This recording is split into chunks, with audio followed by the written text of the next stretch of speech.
Hi guys, I'm back with another book. This one's called Caps for Sale, and I'm wearing my cap. It says it's a tale of a peddler, that's somebody that sells something, some monkeys, and their monkey business. Monkey business. This is going to be a silly book, I think. You should be able to see the pictures good on this one today. Caps for Sale.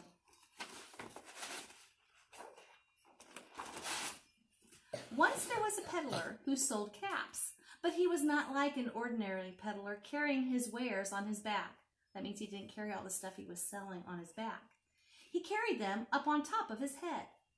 First he had on his own checkered cap, then a bunch of gray caps, then a bunch of brown caps, and then a bunch of blue caps, and on very top a bunch of red caps. So this one is his, kind of like mine.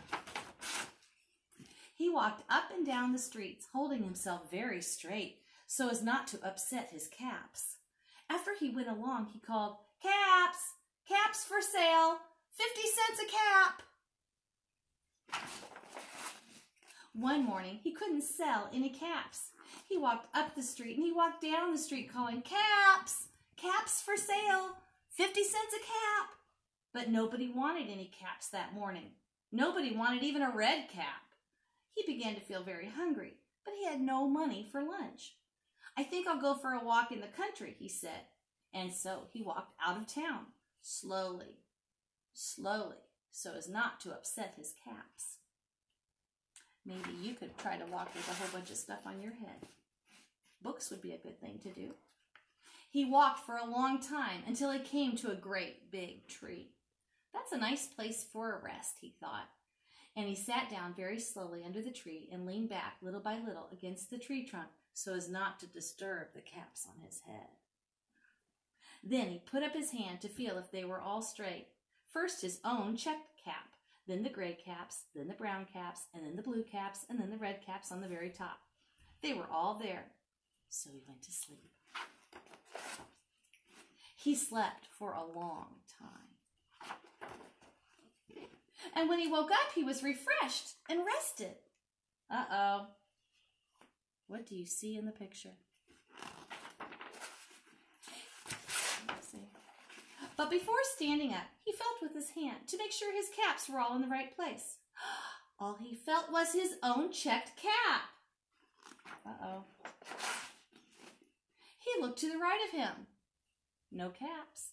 He looked to the left of him. No caps. He looked in back of him.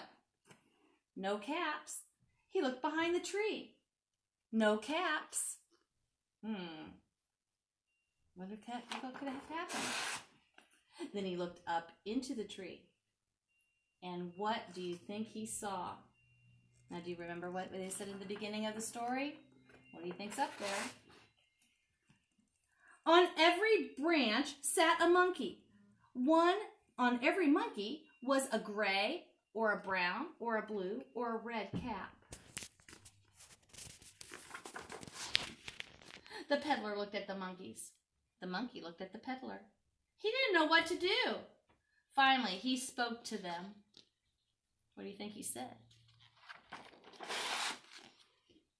"You monkeys, you," he said, shaking a finger at them. "You give me back my caps."